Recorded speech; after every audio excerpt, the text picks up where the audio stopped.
Bienvenidos y bienvenidas a otro programa de rock. Empiezo por el final, terminaré en el principio. La cualidad que tiene el amor es intransferible en palabras porque tiene la magnitud que tiene cuando sentís el amor. Alguna vez dije que me gustaría que la muerte me encuentre vivo. Desafortunadamente me toca realizar este nuevo informe, no por el poco entusiasmo por el abandono de este canal, sino por todo lo que ya sabemos. Recientemente una de las últimas figuras de nuestro rock ha pasado a la inmortalidad. Estoy hablando de Carlos Alberto Solari. La idea es intentar un homenaje y recapitular algunos momentos de su vida. Cómo nació, su idiosincrasia o cómo paulatinamente fue transformándose en el indio hasta la explosión de Los Redondos. Carlos Alberto Solari nació el 17 de enero de 1949 en Paraná, hijo de José Solari y Celina Estelita Choy. A la edad de los 6 años, Solari relató en una oportunidad, junto a Julio Leiva, que en su casa ya experimentaba ideas relacionadas al escenario y la música porque en su casa de Paraná había una radio en donde sonaba alguna ópera y el pequeño Carlitos se inventaba un mundo en donde él dirigía a los músicos. Parecería una premonición. Ya con 10 años, siendo un chico muy curioso, comenzó a leer los libros de su padre. Todos eran de historia política. Cuenta que leyó uno de Juan Bautista Alberdi.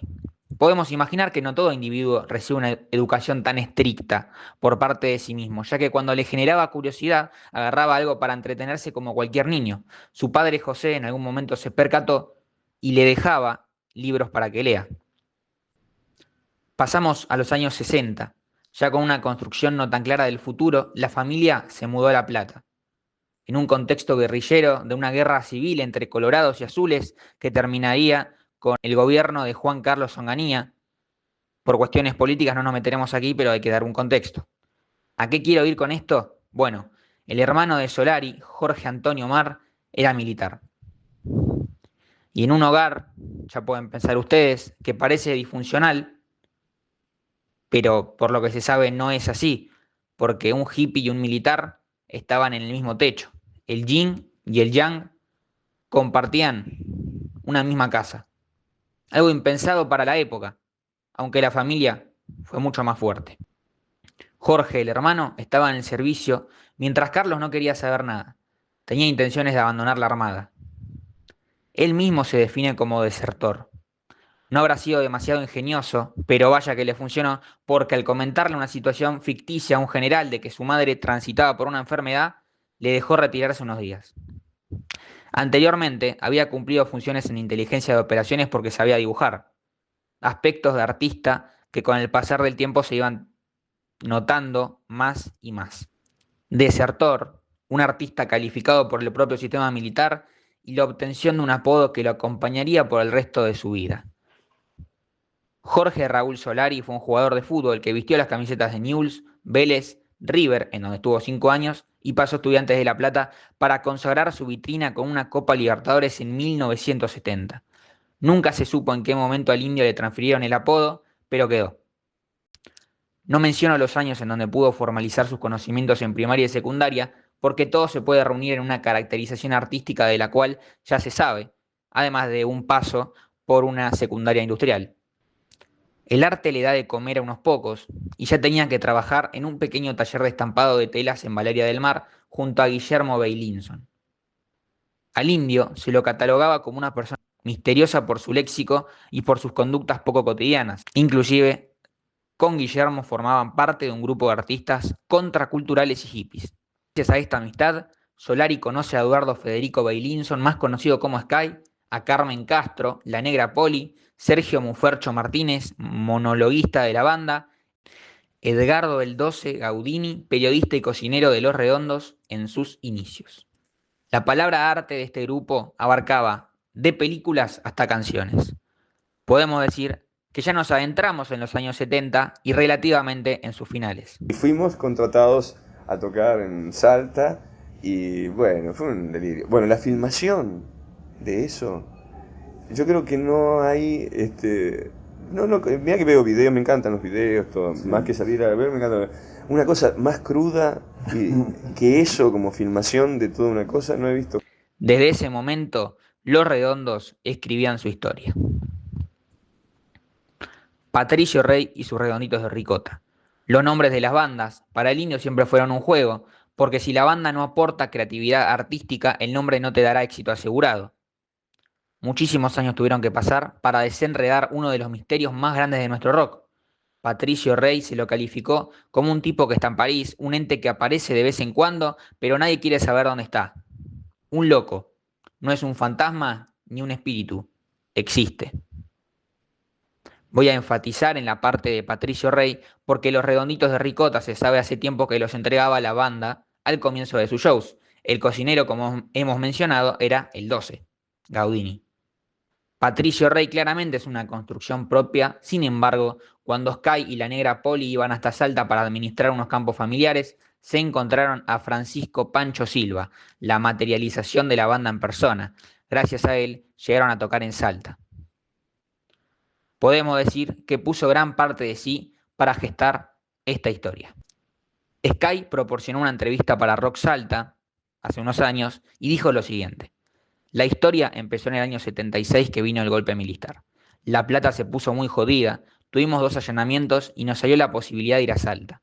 Mi viejo había comprado unas tierras ahí con otra gente. Era a 300 kilómetros de la ciudad de Salta. Cuando llegamos y vimos lo que era eso, un delirio total. Estuvimos ahí en Salta, viviendo casi 3 o 4 años. En otro momento de la entrevista, siguió relatando. Aprovechando que estábamos allá, recorríamos todo el norte. Conocimos gente preciosa y les contábamos que teníamos una banda de músicos delirantes, que eran Los Redondos. En aquel momento ni siquiera teníamos nombre. Entonces empezamos a buscar un lugar para hacer algo. Mientras Sky y Poli vivían en Salta, se les ocurrió juntar a la banda. Empezaron con las primeras canciones y mientras pasaban los días como en cualquier negocio donde trabajaba el Indio, existen deudores. Ricardo Cohen, o mejor dicho Rocambole, le propuso a Solari que para arreglar el tema de la guita les pagaba el micro hasta Salta. Así fue como fueron todos los artistas de la banda: Guillermo Beilinson, la negra Poli, Sky y el Indio. Ya escuchamos el relato del Indio, no hace falta dar demasiada descripción a lo expuesto en Polaco del Bar el 6 de enero de 1978. Mediante esta decisión de Sky con la negra Poli de quedarse en Salta, los Redondos no tocaron demasiado del 78 en adelante. En 1981 recién tocan en Einstein y conocen a Sumo. Si te interesa su historia, tengo videos relacionados a la banda. Sigamos. Se juntaban cuando querían. Había más convicciones que otra cosa.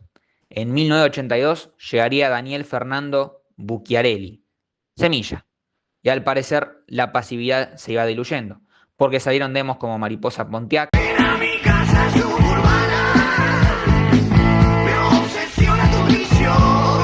Nena Nena, Superlógico y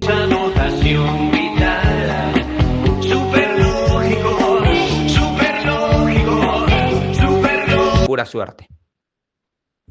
Obviamente que para realizar el demo hubo otros integrantes, pero aquí no los vamos a mencionar.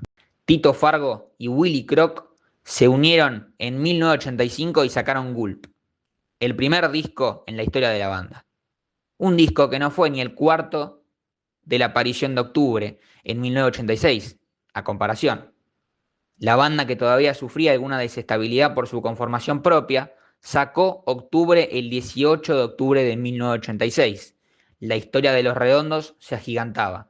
Un movimiento que solamente iba del boca en boca, porque los panfletos en la ciudad no tenían demasiada importancia, porque un grupo de intelectuales musicales lo descubrió y de ahí no pararon. Con un álbum sombrío, oscuro como ningún otro dentro de su discografía, o quizás comparable con Luz Velito. Octubre, como su nombre lo indica, causó una revolución dentro de los oyentes y los fanáticos. Podemos decir que es el gran punto de inflexión de Patricio Rey junto a Obras de 1989. Gracias por llegar hasta este punto del video. Este informe se creó con la excusa de homenajear a Carlos Alberto Indio Solari, por sus grandes obras que conmovieron a todo un país, por ser la luz en días de oscuridad para muchos, porque es una pérdida colectiva, y sobre todo por darle lugar al menos un ratito a los que no son tomados en cuenta por la política, al hombre común. Gracias, Indio. La historia del rock es eso, Es decir, comienza de la primera factura donde todavía los jóvenes creían en los años 50 que el papel picado era posible, que la tecnología iba a solucionar todo, hasta que ven la primera factura que es de tipo ética en sus padres. Sí, tenemos 3 coches, está todo bien, pero papá y mamá no son felices. Y después empieza de ahí la desconfianza de que el papel picado no va a alcanzar para tapar toda esta mierda. Y paulatinamente ha dado todo eso hasta el día de hoy. Entonces de eso se trata de encontrar la vida de una vez por todas. Creo que la especie nuestra tiene derecho a eso, aunque el neocórtex indique lo contrario.